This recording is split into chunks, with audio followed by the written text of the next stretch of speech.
콘크리트 유토피아의 주역들이 어제 오후 토론토 국제영화제 레드카펫을 밟았습니다.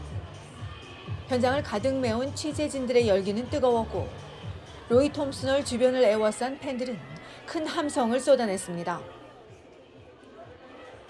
엄태화 감독이 만든 콘크리트 유토피아는 대지진으로 폐허가 돼버린 서울에서 유일하게 남은 황궁 아파트로 생존자들이 모여들며 시작되는 인간들의 이야기입니다. 7년 만에 토론토를 찾은 주연 배우 이병헌은 기대감을 전했습니다.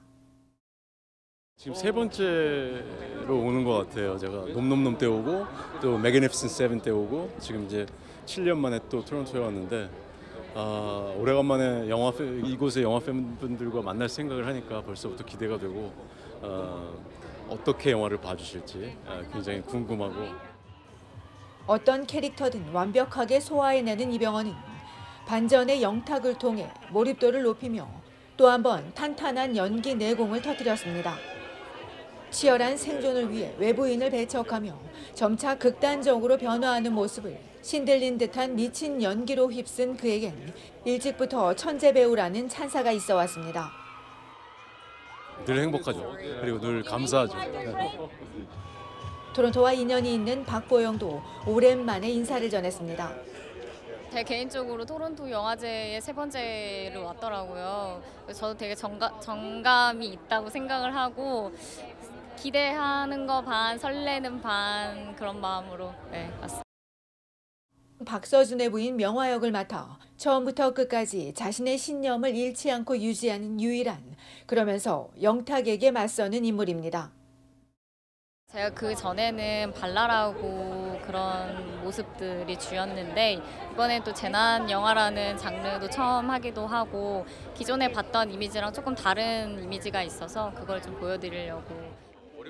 이병헌 출연 사실을 알고 먼저 캐스팅을 요청했다는 박서준은 극한 속에서 가족을 지키며 생존을 위해 점차 변해가는 민성 역을 맡았습니다. 민성이란 역할 자체는 굉장히 평범함이 필요했던 역할이었던 것 같아요. 어떤 특별한 캐릭터보다 굉장히 평범함을 표현해야 되는 게 저한테는 큰 포인트였던 것 같습니다. 박보영과의 첫 연기 호흡은 잘 맞았습니다. 처음부터 호흡이 굉장히 좋았고요. 영화 촬영하는 내내 굉장히 즐겁게 촬영했던 것 같습니다. 황궁 아파트 주민들이 이웃 주민 내쫓자고 결정하는 장면에 대해 다시 물어둬봤습니다. 저는 여전히 흑색돌을 던져야 된다고 생각합니다. 그것은 상상에 맡기겠습니다. 한국 영화 대표로 미국 아카데미 영화상 국제장편 영화 부문에 출품되는 콘크리트 유토피아는 오는 15일 밤 9시, 16일 밤 8시 반 티프벨 라이브박스에서 상영됩니다. 얼티비 뉴스 손희정입니다.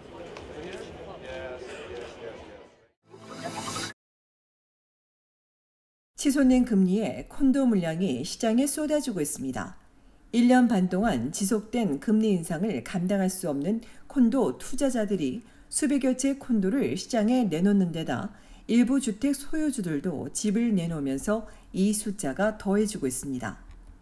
이는 특히 토론토 다운타운에서 두드러지고 있습니다.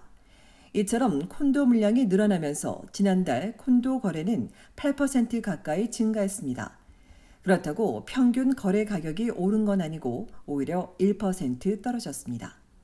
지난 5월 78만 5천 달러로 치솟으며 정점을 찍은 콘도 가격은 이후 하락세를 이어가면서 6만여 달러 떨어진 72만 5천 달러까지 하락했습니다.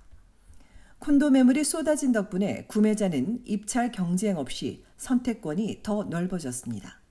하지만 반대로 집값이 최고 정점이던 지난해 2월 콘도를 구입한 소유주나 투자자는 이제 10만여 달러를 손해보는 것으로 알려졌습니다. 업계 관계자들은 시장에 집을 내놓는 대다수가 임대료 상한선이 적용되고 변동금리를 받은 투자자들일 것으로 예상했습니다. 8월 MLS 시스템에 따르면 토론토 다운타운 코어와 하버프런트, 리틀 이태리, 트리니티 벨우즈, 그리고 케비지 타운과 샌 로렌스 마켓, 토론토 워터프런트, 처치, 웨슬리 지역에 무려 1,880여 채 이상의 매물이 나와 있습니다. 특히 이들 지역에선 주택 거래 90%가 콘도입니다. 또 토론토 전체로 봐도 60%가 콘도인 만큼 부동산 시장에서 콘도가 미치는 영향은 그만큼 크다고 볼 수 있습니다. 또 광역 토론토 콘도의 40%가 투자자 소유로 최근 몇 년 새 구입한 투자자들의 경우 현금 흐름에 어려움을 겪고 있어 실제로 광역 토론토 콘도 투자자의 절반 이상이 손해를 보는 것으로 전해졌습니다. 문제는 이런 추세가 지속될 거란 전망입니다. 콘도 전매도 늘고 있는 가운데 전문가들은 금리가 높게 유지되는 한 더 많은 콘도가 시장에 나올 걸로 전망했습니다. 한편 콘도 시장과 달리 단독과 반단독은 거래는 감소했어도 가격은 여전히 오름세를 유지하는 것으로 집계됐습니다.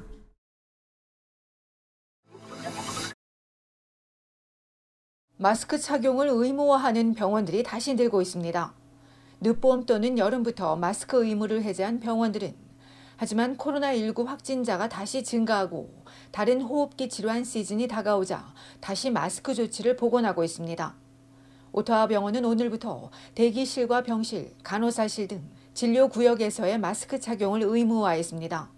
오타와 보건당국은 아직은 아니지만 한겨울은 호흡기 질환 위험이 매우 높아질 것이라고 경고했습니다.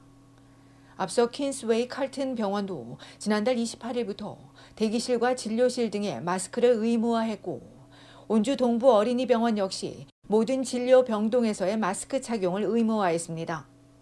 킹스턴 헬스 사이언스 센터는 양성률이 급증하고 있다며 응급실과 긴급치료센터, 아동진료병동에서는 마스크를 착용하도록 하고 추가 방역 조치 가능성도 시사했습니다.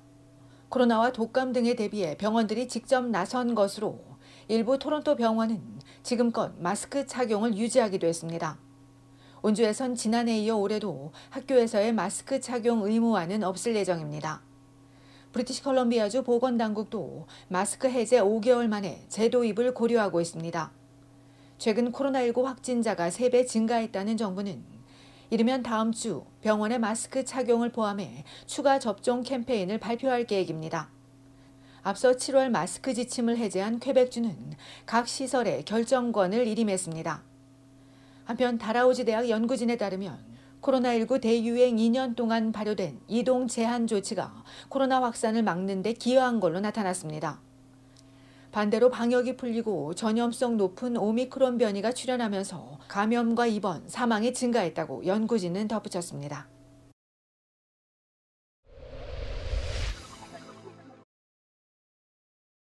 대낮에 온타리오주 토론토에서 여성 한 명이 흉기에 찔려 숨지는 사건이 발생했습니다. 지난 토요일 오후 4시 30분 KBG 타운의 시튼 스트리트과 캘러헨 레인에서 흉기에 찔려 의식을 잃은 여성이 발견돼 병원으로 급히 옮겼으나 끝내 숨졌으며 토론토 살인사건 전담팀이 주변을 탐문하며 사건을 수사하고 있습니다. 오늘 새벽 0시쯤엔 판시의 하이웨이 7과 제인 스트리트 교차로에서 오토바이와 음주운전 차량이 충돌해 오토바이 운전자가 그 자리에서 숨졌으며 욕지역 경찰이 음주운전자를 상대로 정확한 사고 경위 등을 조사하고 있습니다.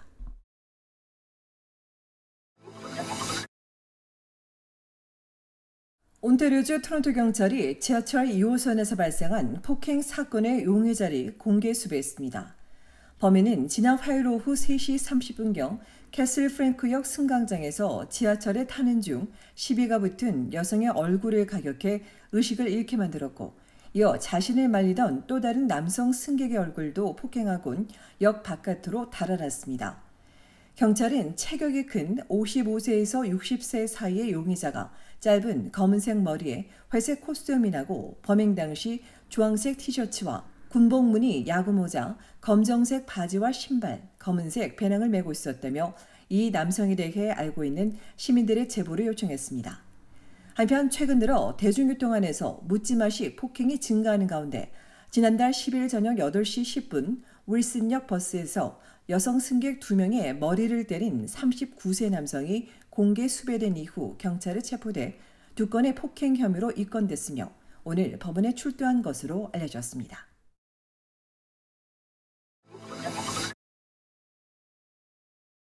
브리티시 콜롬비아주 밴쿠버에서 승용차 한 대가 이탈리안 레스토랑으로 돌진해 2명이 중경상을 입었습니다. 지난 토요일 저녁 7시 30분경 버라드 스트리트 인근 스미스 스트리트에 있는 파시피코 피체리아 레스토랑에 승용차가 돌진해 식당에서 나온 손님 한 명이 크게 다쳐 생명이 위중한 것으로 알려졌으며 다른 한 명은 다행히 안정을 되찾는 것으로 전해졌습니다. 밴쿠버 경찰은 운전자가 자전거를 탄 사람을 친 뒤 브레이크 대신 가속 페달을 밟아 식당에 돌진한 것으로 보고 별다른 부상을 입지 않은 사고 차량 운전자 등을 상대로 정확한 사고 경위 등을 조사하고 있습니다. 당시 목격자들은 갑자기 파편과 먼지가 사방에서 날아와 폭탄이 터졌거나 지진이 발생한 줄 알았다며 악몽 같았던 당시 상황을 전했습니다.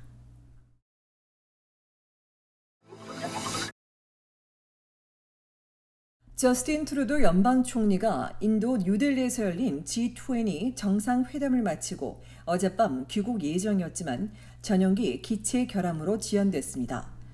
당초 트루도 총리는 인도 독립의 아버지 마하트마 간디 기념관에 화환을 바친 뒤 어제 귀국할 예정이었으나 전용기에 결함이 발생하면서 캐나다 공군이 급파한 대체 항공편으로 귀국할 것으로 알려졌습니다. 총리 전용기 결함 문제는 이번이 처음이 아니라 앞서 2016년 10월엔 벨기에로 가던 중 문제가 발생해 이륙 30분 만에 다시 오타와로 돌아오는 등의 문제가 있었던 것으로 알려졌습니다. 한편 캐나다 우익 시크교 분리주의자 처리 문제를 놓고 개최국 인도와 긴장을 빚고 있는 캐나다에 대해 인도는 캐나다가 인도 북부에 별도의 터전을 만들려는 급진적 시크교 민족주의자들의 활동을 외면하고 있다고 지적했습니다.